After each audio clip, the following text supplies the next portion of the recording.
Hello friends, ఈరోజు 5 పదాలు చిటికలో నేర్చేసుకుందాం.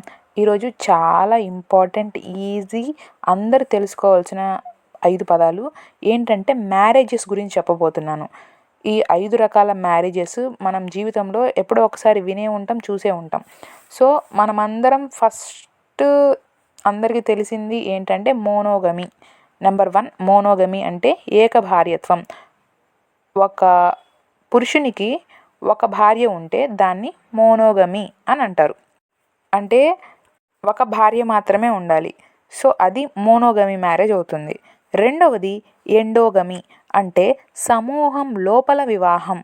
సమూహం లోపల అంటే వాళ్ళ కమ్యూనిటీలోనే, వాళ్ళ గ్రూప్లోనే లేదా వాళ్ళ ట్రైబ్లోనే వివాహం చేసుకున్నట్లయితే దాన్ని ఎండోగమి అంటారు.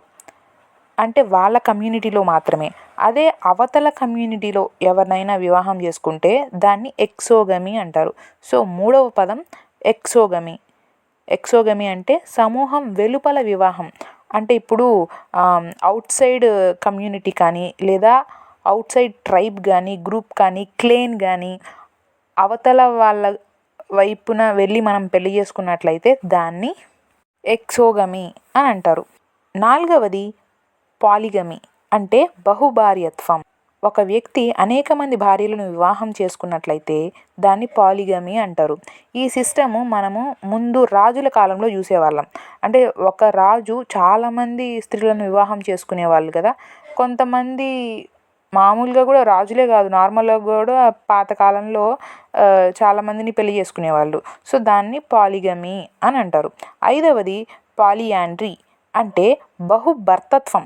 ఇంతకుముందు బహుభార్యత్వం చదివాము, ఇప్పుడు బహుభర్తత్వం అంటే ఒక స్త్రీకి అనేక మంది భర్తలు ఉన్నట్లయితే దాన్ని పాలియాండ్రీ అని అంటారు. ఓకేనా. ఇప్పుడు చిన్నగా ఒక జిస్ట్ చెప్తాను.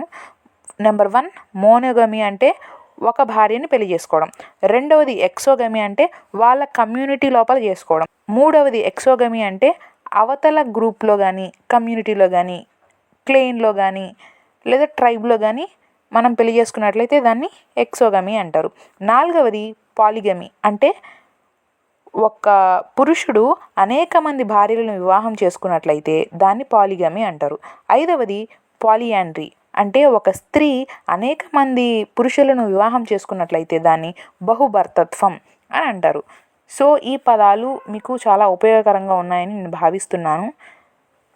ఇలా రోజు 5 పదాలు రావడం జరుగుతుంది. ఒక్కసారిగా అన్ని పదాలు నేర్చుకోవాలంటే కష్టము. ఇలా రోజు 5 నేర్చుకుంటే సులువుగా గుర్తుంటాయి. మరో వీడియోతో మళ్ళీ కలుస్తాను. బాయ్.